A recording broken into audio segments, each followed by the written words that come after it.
Hello there, we're back. And today, we're looking at the wrong day. But, a little bit of a 2 day stretch, which I'm a little bit interested in. And today, hands risk over southeastern Michigan to Pennsylvania and Ohio. I'm expecting the main imaging wind risk to be over, Michigan, really. Um, Mainly just because of,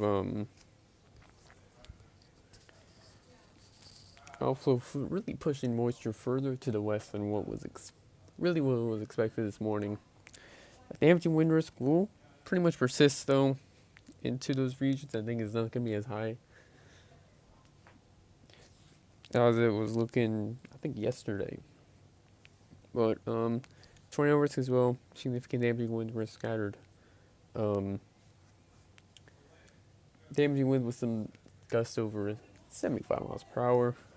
There's also some damage. There's also some large hail, mainly focused in Michigan, and as well, looking over the plains. I'm storm monitoring really. An MCS that's going to develop over South Dakota, and as well as the hail risk over. There's some supercells actually ongoing in South Dakota. But for now, looking at what's ongoing right now, looking at water vapor, speed max right now, injecting it into Michigan. Pretty bold to find short wave right there. Broad ridging, pretty robust ridge that's bringing record heat to much of the country. And so we have an upper level low actually that's going to pretty much flatten this ridge. And that's going to be my main concern for tomorrow, is that upper level low feature. And we'll get into that in a minute. But for now, we'll take a look at upper air. Again, we can see that speed max right now. That's going to eject further to the south and east. And that's going to pretty much able, as a frontal boundary that's placed over there, it's going to continue to really get shunned a little bit further to the south. That's going to be where it's going to, pretty much where it's going to be over Michigan. I'm expecting pretty quick upscale growth. Some embedded supercells that will be embedded within this MCS will have, mainly the tornado risk. And we'll get into that actually right now. I didn't look at the original sounding, but taking a look at the morning sounding, actually this afternoon, and South Detroit, pretty robust EML loft, some surface heating, and once we rode that pretty much at mid-level cap, I think we'll be pretty much in good hands. Warm advection is ongoing. You can see that pretty strong westerlies just off the surface. You can see at the surface map probably. We'll pull that up. It's already looking a little bit better.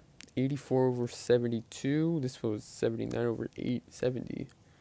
So I think it's going to pretty drastically rise. We're going to see substantial destabilization over the course of the next few hours. But dew points in the 80s, widespread over Indiana right now, and that's just going to back northeast.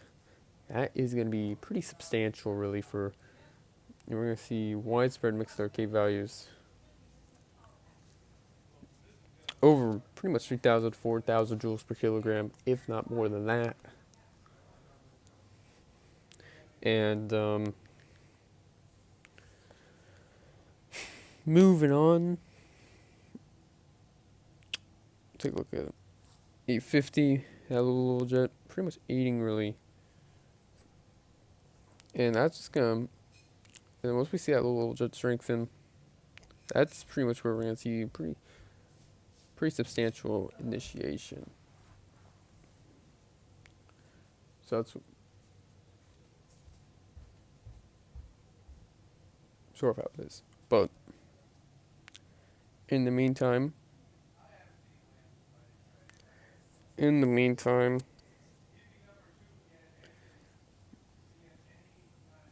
take a look at the recent error.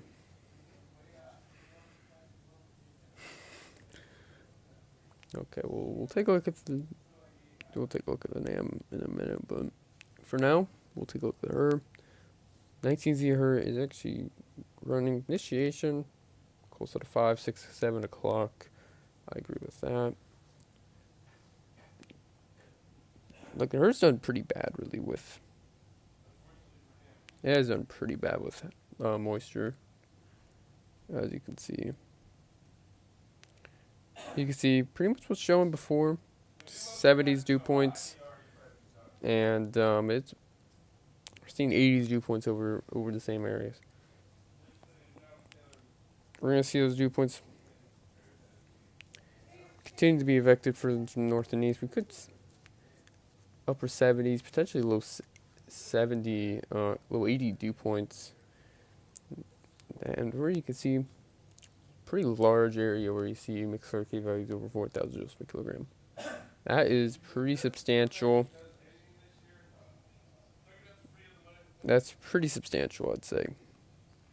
And that's sort of how we're going to get that pretty strong MCS really to occur. I wonder how it does get feedback with this. No, we see pretty strong wind gusts. Not too shocked. We could see pretty much widespread damaging wind reports really out of this, with maybe a few significant. So we'll take a look at again, we can take a look at overall trends though. Low moisture doesn't really look as good as it did. 0 here, actually kind of on track with 0 here. But we'll take a look at our why not? This is where I'm gonna get to my point. Moisture again, 0 here.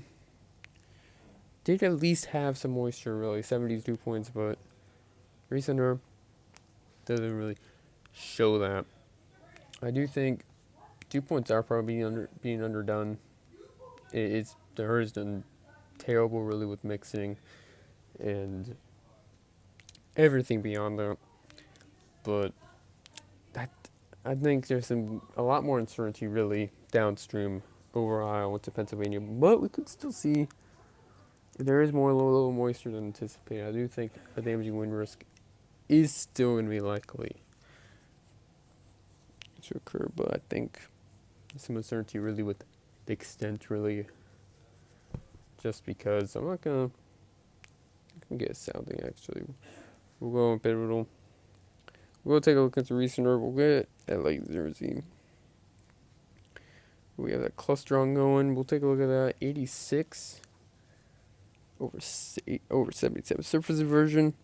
Not too concerned really at this state. Not too much really of a, because yes, you're gonna probably see substantial, really pretty steep left straight to loft. Mixed RK values upward. Up to 5,000 joules per kilogram. Just under 5,000 joules per kilogram. So that's, when you have that much buoyancy, your downdraft's gonna be really cold. They're gonna be, that's how you're gonna get those strong downdrafts really to reach the surface, even if you have substantial surface inversion, just because of momentum. Really, it's not gonna. When you have that stable layer at the surface, it's not gonna just. There's not gonna be just gradually rise. It's gonna. There's still momentum, but that's my take, really. Tornado risk is still there. I think it's going to mainly be within embedded supercell structures within the MCS. Maybe initially before upscale growth, although I think it's going to be, it's a pretty short window, really, with but low photographs are definitely sufficient. Pretty stream-wise, you can see that is definitely pretty solid for tornado risk. But in the meantime, that's my take, really. And my intention turns over to the plains.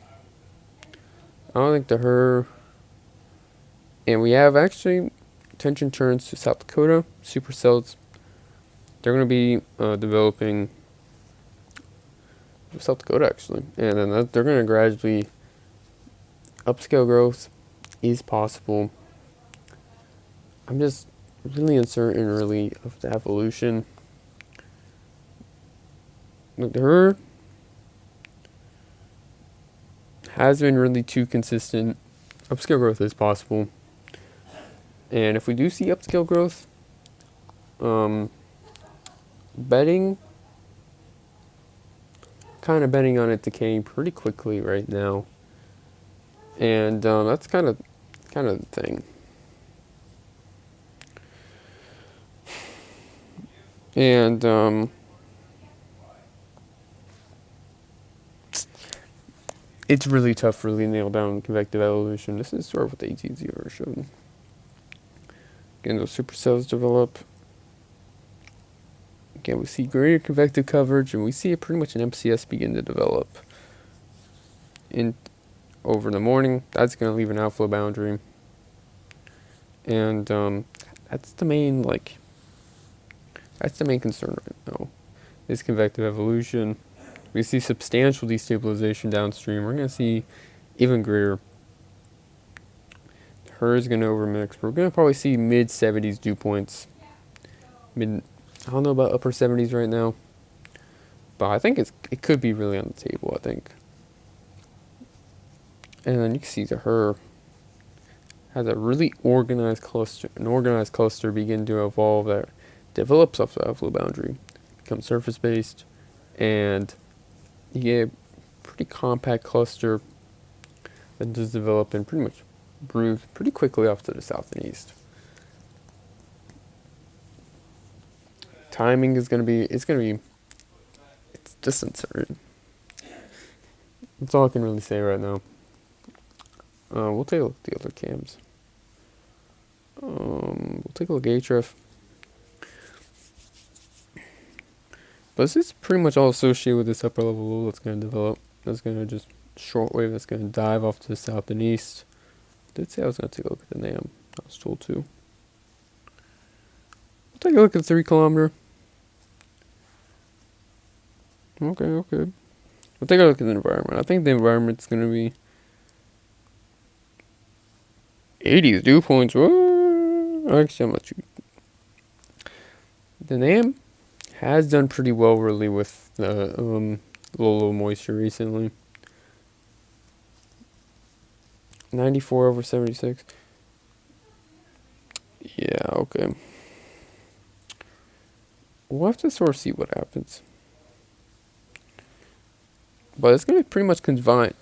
NAM does really confine this along the boundary, the maximized speed, which I don't know about that right now, but I do think right around the boundary, you're going to see pretty substantial destabilization.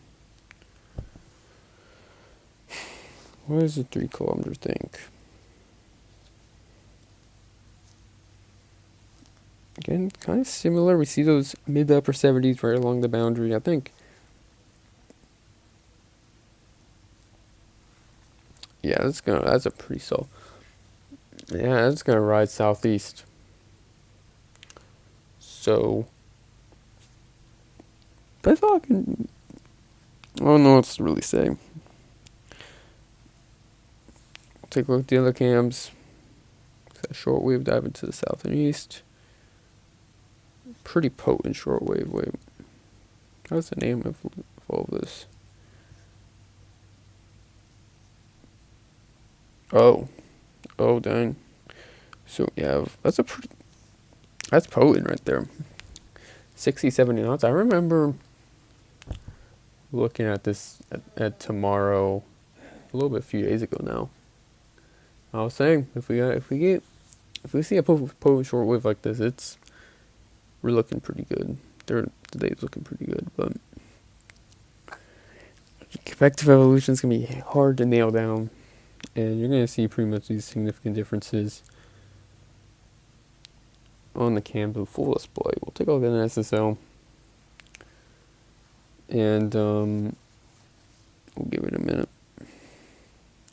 Again, the MCS does die off overnight, and then we see rapid initiation upgrows into upscale growth. You can see more than one cluster, which who really knows?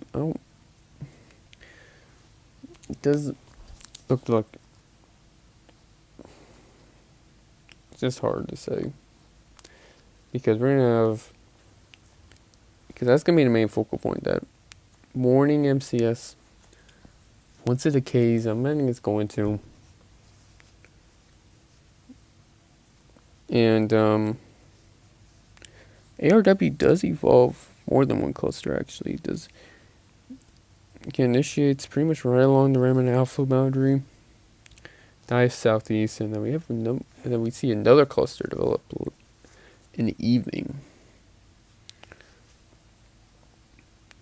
Take a look at FE3. Develops mainly one dominant cluster. NAM doesn't really do too much. It's just convective evolution is gonna be hard to nail. I'm expecting an upgrade tonight. I think it's more than likely. I think environment's gonna be looking pretty potent for mainly a dominantly damaging wind risk, maybe some large shield too, and maybe one or two tornadoes.